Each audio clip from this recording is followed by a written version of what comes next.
News ಅವರಿಗೆ ಮತ್ತು ಸ್ವಾಗತ. ಈ ಕೇಂದ್ರದ UPA ಸರ್ಕಾರ, ಮನಮೋಹನ್ ಸಿಂಗ್ ನೇತೃತ್ವದ ಸರ್ಕಾರ ಭ್ರಷ್ಟಾಚಾರದಲ್ಲಿ ಮುಳುಗಿದೆ. ಈ ಭ್ರಷ್ಟಾಚಾರದ ಅಲೆಯಲ್ಲದು ಕೊಚ್ಚಿ ಹೋಗುತ್ತೆ ಅನ್ನುವಂಥದ್ದು ಈಗಾಗಲೇ ಭಾರತೀಯ ಜನತಾ ಪಕ್ಷ, ಆದರೆ ಎದುರಾಳಿ ಪಕ್ಷಗಳು ಹೇಳ್ತಾ ಇದ್ದಾವೆ. ಆದರೆ ಸಮೀಕ್ಷೆಯಲ್ಲೂ ಕೂಡ CNN, IBN ಮತ್ತು ಹಿಂದೂ ಹಾಗೂ CSDS ಸಂಸ್ಥೆಗಳು ನಡೆಸುವಂಥ ಸಮೀಕ್ಷೆಯಲ್ಲೂ ಕೂಡ ಮೂವರನ್ನು ಮಾತಾಡಿಸಿದರೆ ಇಬ್ಬರು ಹೇಳ್ತಾರೆ ಕೇಂದ್ರ ಸರ್ಕಾರ ಭ್ರಷ್ಟಾಚಾರದಲ್ಲಿ ಮುಳುಗಿದೆ, ಸಾಕಾಗಿ ಹೋಗಿದೆ ಅನ್ನುವಂಥದ್ದು.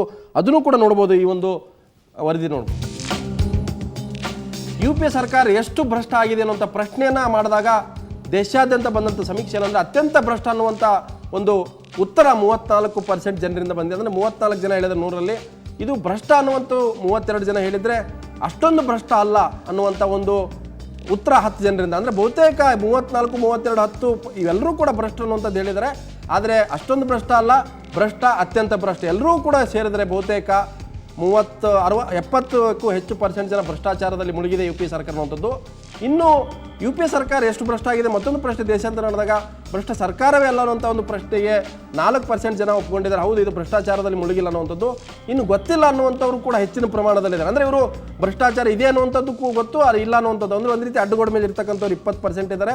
ಸೊ ಬಹುತೇಕ ಈ ಒಂದು ಸಮೀಕ್ಷೆಯಲ್ಲೂ ಕೂಡ ಕೇಂದ್ರದ UPA ಸರ್ಕಾರ ಭ್ರಷ್ಟಾಚಾರದಲ್ಲಿ ಮುಳುಗಿದೆ. ಇನ್ನು ಮೆಟ್ರೋಪಾಲಿಟನ್ ನಗರಗಳಲ್ಲಿ ಮಾತ್ರ ನಾವು ನೋಡಿದ್ರೆ ಅತ್ಯಂತ ಭ್ರಷ್ಟ ಅನ್ನುವಂಥವ್ರು 46% ಜನ ಇದ್ದಾರೆ.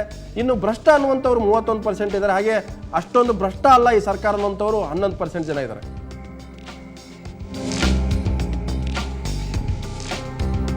ಸೊ ಇದು CSDS ಮತ್ತು ಹಿಂದೂ ಹಾಗೂ CNN ನಡೆಸಿದ ಸಮೀಕ್ಷೆ. ಕೇಂದ್ರದ UPA ಸರ್ಕಾರ ಪಾರ್ಟ್ 2 ಏನಿದೆ, ಈ ಒಂದು ಸರ್ಕಾರ ಭ್ರಷ್ಟಾಚಾರದಲ್ಲಿ ಮುಳುಗಿ ಹೋಗಿದೆ ಅನ್ನುವಂಥದ್ದು. ಸೊ ಮೆಟ್ರೋಪಾಲಿಟನ್ ನಗರಗಳಲ್ಲಿ ಭ್ರಷ್ಟ ಸರ್ಕಾರವೇ ಅಲ್ಲ ಅನ್ನುವಂಥ ಒಂದು ಪ್ರಶ್ನೆ, ಅಂದರೆ ಈ ಸರ್ಕಾರ ಭ್ರಷ್ಟಾಚಾರ ಮುಳುಗಿಲ್ಲ ಅನ್ನುವಂಥ ಮಟ್ಟಿಗೆ 4 ಜನ ಒಪ್ಕೊಂಡಿದ್ದಾರೆ, ಅಂದರೆ 4% ಜನ ಒಪ್ಕೊಂಡಿದ್ದಾರೆ. ಇನ್ನು ಗೊತ್ತಿಲ್ಲ ಅನ್ನುವಂಥವರು ಕೇವಲ 7% ಇದ್ದಾರೆ. ನಗರ ಪ್ರದೇಶಗಳಲ್ಲಿ UPA ಸರ್ಕಾರದ ವಿರುದ್ಧ ಹೆಚ್ಚಿನ ಒಂದು ಅಭಿಪ್ರಾಯ ಬಂದಿದೆ, ಅಂದರೆ ಭ್ರಷ್ಟಾಚಾರದಲ್ಲಿ ಸರ್ಕಾರ ಮುಳುಗಿದೆ ಅನ್ನುವಂಥದ್ದು. ಹಾಗೆ ಸುಶಿಕ್ಷಿತ ಜನರ ಅಭಿಮತ, ಅಂದರೆ ಒಂದು ಹಂತದಲ್ಲಿ ಶಿಕ್ಷಣವನ್ನು ಪಡೆದಂಥ, ಅಂದರೆ ಸುಶಿಕ್ಷಿತರು ಹೇಳಿದಂಥ ಅಭಿಪ್ರಾಯ ಏನಂದರೆ ಈ ಸರ್ಕಾರ ಅತ್ಯಂತ ಭ್ರಷ್ಟವಾಗಿದೆ ಅಂತ 43 ಜನ ಹೇಳಿದರೆ, ಇದು ಭ್ರಷ್ಟ ಸರ್ಕಾರ ಅನ್ನುವಂಥದ್ದನ್ನು 33 ಜನ ಹೇಳಿದರೆ, ಅಷ್ಟೊಂದು ಭ್ರಷ್ಟ ಅಲ್ಲ ಅನ್ನುವಂಥ ಅಭಿಪ್ರಾಯವನ್ನು 10 ಜನ, ಅಂದರೆ 10% ಜನ ಈ ಅಭಿಪ್ರಾಯವನ್ನು ವ್ಯಕ್ತಪಡಿಸಿದ್ದಾರೆ. ಇನ್ನು ಮೆಟ್ರೋಪಾಲಿಟನ್ ನಗರಗಳಲ್ಲಿ ನೋಡಿದ್ರೆ ಭ್ರಷ್ಟ ಸರ್ಕಾರವೇ ಅಲ್ಲ ಅನ್ನುವಂಥದ್ದು 4% ಜನ ಒಪ್ಕೊಂಡಿದ್ರೆ, ಇದು ಯಾವುದೇ ಭ್ರಷ್ಟಾಚಾರದಲ್ಲಿ ಮುಳುಗಿಲ್ಲ ಅನ್ನುವಂಥದ್ದು. ಇನ್ನು ಗೊತ್ತಿಲ್ಲ ಅನ್ನೋಂಥವ್ರು ಕೂಡ 9% ಜನ ಇದ್ದಾರೆ. ಸೊ ದೇಶವಿನವರೇ, ನಿಮ್ಮ ಸರ್ಕಾರ ಭ್ರಷ್ಟಾಚಾರದಲ್ಲಿ ಮುಳುಗಿದೆ, ಅನೇಕ ಹಗರಣಗಳು ಬಂದಿದ್ದಾವೆ, ತಾವು ಹೇಳ್ತಾ ಇದ್ದೀರಿ ಅವೆಲ್ಲ ಪ್ರೂವ್ ಆಗಬೇಕು, ಕೋರ್ಟಲ್ಲಿ ಇದೆ, ಏನು ಎತ್ತ ಅದು ಬೇರೆ ವಿಚಾರ. ಸಮೀಕ್ಷೆಯಲ್ಲಿ ಜನರ ಅಭಿಪ್ರಾಯ, ನೀವು ಹೇಳ್ತೀರಿ ಪದೇ ಪದೇ ಜನಾದೇಶ ಅನ್ನುವಂಥದ್ದು, ಇದು ಕೂಡ ಒಂದು ಜನಾದೇಶದ ಒಂದು ಭಾಗ. ಅಭಿಪ್ರಾಯ ಅವ್ರ ಮನಸ್ಸಲ್ಲಿನೇ ಅದನ್ನು ವ್ಯಕ್ತಪಡಿಸಿದ್ದಾರೆ. 3 ಜನರನ್ನ ಮಾತಾಡಿಸ್ರಿ, ಇಬ್ಬರು ಹೇಳ್ತಾರೆ ಇಲ್ರಿ ಮನಮೋಹನ್ ಸಿಂಗ್ ಸರ್ಕಾರ ಭ್ರಷ್ಟ ಸರ್ಕಾರ. ಸೊ ಆ ಕಾರಣಕ್ಕಾಗಿ ಈ ಒಂದು ಸರ್ವೆಯಲ್ಲೂ ಕೂಡ ಕೇಂದ್ರದಲ್ಲಿ UPA ಸರ್ಕಾರ ಇರಲ್ಲ ಅನ್ನುವಂಥ ಅಭಿಪ್ರಾಯ. ಲಕ್ಷ್ಮಣ, ಒಂದು ನಿಮಿಷ ಅವ್ರು ಹೇಳೋಕ್ಕಿಂತ ಮೊದಲು, ನೆಹರೂರವರ ಕಾಲದಿಂದ ಹಿಡ್ಕೊಂಡು ಇಲ್ಲಿವರೆಗೆ ಇಷ್ಟು ಭ್ರಷ್ಟ ಸರ್ಕಾರ ಯಾವುದೂ ಇರಲಿ ಈ ದೇಶದಲ್ಲಿ, ಯಾವುದ್ಯಾವುದೂ ಇರಲಿಲ್ಲ. ಎಷ್ಟು ಮಂದಿ ಮಂತ್ರಿಗಳು ರಾಜೀನಾಮೆ ಕೊಟ್ಟರು, ಎಷ್ಟು ಗಲಾಟೆಗಳಾದವು, ಇವು ಎಷ್ಟು ಮಂದಿ ಜೈಲಿಗೆ ಹೋದರು, ಇವೆಲ್ಲ ಆಗ್ಯಾವ. ಅದಕ್ಕೆ ಅತ್ಯಂತ ಭ್ರಷ್ಟ ಸರ್ಕಾರ. ಹೋಗ್ತಾರಲ್ಲ ಚುನಾವಣೆ ನೋಡೋಣ.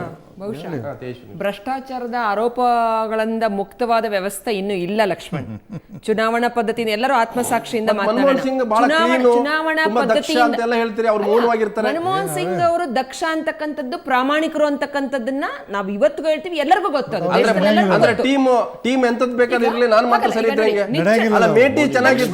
ನಿಚ್ಚಳ ಬಹುಮತವನ್ನ ಕೊಟ್ರೆ ಇವತ್ತು ವೋಟಿಂಗ್ ಪ್ಯಾಟರ್ನ್ ತಗೊಳ್ಳಿ, ನೀವು ಒಪಿನಿಯನ್ ಕೊಡ್ತಕ್ಕಂಥ ಜನ ವೋಟಿಂಗ್ ದಿನ ಎಷ್ಟು ಜನ ಬರ್ತಾರೆ ಅಂತಾನು ನೋಡ್ಬೇಕು. ಜಾಗೃತವಂತರು ಸರ್ಕಾರ ಭ್ರಷ್ಟದಲ್ಲಿ ಮುಳುಗಿಲ್ಲ ಅಂತ ಹೇಳ್ತಾರೆ. ಕ್ಲೀನ್ ಗವರ್ಮೆಂಟ್ ನಿಮ್ದು. ಹಾಗಲ್ಲ, ಕ್ಲೀನ್ ಅಂತ ನಾನು ಹೇಳ್ತಾ ಇಲ್ಲ, ಲೋಪದೋಷಗಳಿದ್ದಾವೆ. ಆದ್ರೆ ಲೋಪದೋಷಗಳು ಬಂದ ತಕ್ಷಣ, ಆರೋಪಗಳು ಬಂದ ತಕ್ಷಣ ನಮ್ಮ ಪಕ್ಷದ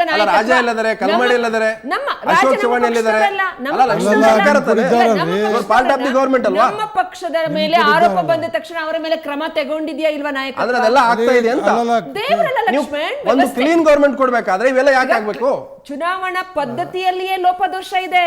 ಇವತ್ತಿರ್ತಕ್ಕಂಥವ್ರು ಏನ್ ಗೊತ್ತಾ, ಏನು ಬೆಸ್ಟ್ ಅಮಾಂಗ್ ವರ್ಸ್ಟ್, ಇವತ್ತು ಪಾಲಿಟಿಕ್ಸ್ ಬಗ್ಗೆನೇ ಯಾವ ರೀತಿ ಒಪಿನಿಯನ್ ಇದೆ, ಹಿಂದೆ ಗೊತ್ತಾಗ್ತಿರ್ಲಿಲ್ಲ, ಇವತ್ತು ಮಾಧ್ಯಮಗಳಿಂದ ಅದು ಹೆಚ್ಚು ಪ್ರಚಾರದಲ್ಲಿದೆ ಅಂತಕ್ಕಂಥದ್ದು.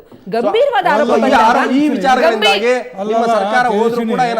ನಾನು ಹೇಳಿದೆ, ಭ್ರಷ್ಟಾಚಾರದ ಆರೋಪಗಳಿಲ್ಲ ಅಂತ ನಾನು ಸಮರ್ಥಿಸ್ಕೊತಾ ಇಲ್ಲ. ಅಲ್ಲಮ್ಮ, ಈಗ ನಾ ಹೇಳ್ತೀನಿ, ನಿಮ್ಮ ಮಂತ್ರಿಗಳು ರಾಜೀನಾಮೆ ಕೊಟ್ಟರು ಭ್ರಷ್ಟಾಚಾರ ನಡೆಸಬೇಕಂದ್ರೆ ಅಷ್ಟು ಮಂದಿ ಯಾಕೆ ರಾಜೀನಾಮೆ ಕೊಟ್ಟರು? ಸುಮಾರು 7 ರಿಂದ 8 ಅಂದ್ರೆ ರಾಜೀನಾಮೆ ಕೊಡ್ದಲೇ ಇರ್ತಕ್ಕ ಈಗ ಆರೋಪಗಳು ಬಂದ ತಕ್ಷಣ ರಾಜೀನಾಮೆ ತಗೊಂಡ್ರು. ಆರೋಪ ಇಲ್ಲ, ಇಲ್ಲ ಇಲ್ಲ ಇಲ್ಲ ಗುತ್ತಿಗೆಗೆ ಅಲ್ಲಿ ಬಂದದ್ದು 70,000 ಕೋಟಿ 1 ಲಕ್ಷ ಕೋಟಿ ಟೆಲಿಕಾಂ ಹಗರಣ. ನಾನು ಒಪ್ಪೋದಿಲ್ಲ, ಅದು ಪ್ರೂವ್ ಆಗ್ಬೇಕು ನೋಡಿ. ಒಂದು ಪ್ರಜಾ ಪ್ರೂವ್ ಆಗ್ಬೇಕಾದ್ರೆ 50 ವರ್ಷ ಬೇಕು.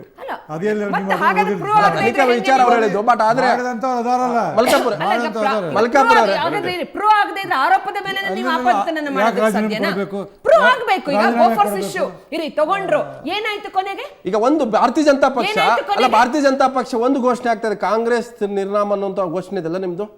ಅಂದ್ರೆ ಕರಪ್ಷನ್ ಇಟ್ಕೊಂಡು ಘೋಷಣೆ ಹಾಕಿರ್ಬೇಕು ನಿಮ್ದು ಲೋಕಸಭಾ ಚುನಾವಣೆಗೆ.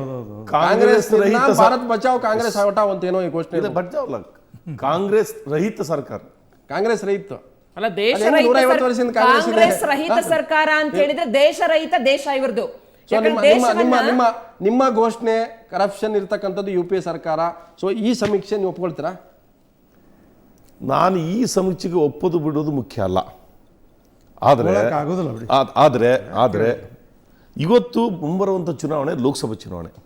ಸೊ ಮುದ್ದ ದೇಶದಲ್ಲಿ ಸ್ವತಂತ್ರದ ನಂತರ ಹೊರಟಿರುವ ಹೇಳಿದ ಪ್ರಕಾರ ಈ ದೇಶ ಕಂಡಂತ ಅತ್ಯಂತ ಭ್ರಷ್ಟ ಸರ್ಕಾರ ಕಾಂಗ್ರೆಸ್ ನೇತೃತ್ವದ UPA ಸರ್ಕಾರ.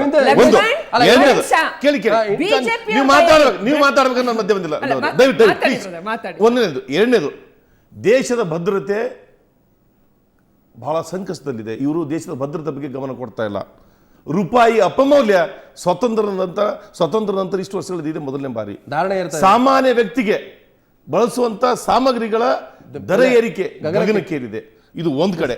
ಎರಡು ಕಡೆ ಭ್ರಷ್ಟಾಚಾರದ ನಗ್ನ ನೃತ್ಯ. ಆಕಾಶದಲ್ಲಿ ಭ್ರಷ್ಟಾಚಾರ, ಗಾಳಿಯಲ್ಲಿ ಭ್ರಷ್ಟಾಚಾರ, ಭೂಮಿಯಲ್ಲಿ ಭ್ರಷ್ಟಾಚಾರ, ಪಾತಾಳದಲ್ಲಿ ಭ್ರಷ್ಟಾಚಾರ, ಆಕಾಶದಲ್ಲಿ 2G ನಿಮ್ದು ಪರಿಸ್ಥಿತಿ ಕರ್ನಾಟಕದ ಏನಾಯ್ತು? ಗಾಳಿಯಲ್ಲಿ ಹೆಲಿಕಾಪ್ಟರ್, ಭೂಮಿ ಮೇಲೆ ಅದರ್ಸ್ ಹಗರಣ, ಪಾತಾಳದಲ್ಲಿ ಕಲ್ಲಿದ್ದಲು ಹಗರಣ. ಒಂದು ಕಡೆ ಹಗರಣದ ಒಂದು ನಿಮಿಷ ಮುಗಿಸ್ತೀನಿ ಮಲ್ಕಾಪುರ. ನಾನು ಮುಂದೆ ಚರ್ಚೆ ಮಾಡ್ತೀನಿ, ಇನ್ನೂ ಸ್ವಲ್ಪ ಟೈಮ್ ಇದೆ, ನಾನು ಚರ್ಚೆ ಮಾಡ್ತೀನಿ. ಅದಕ್ಕಿಂತ ಮೊದಲು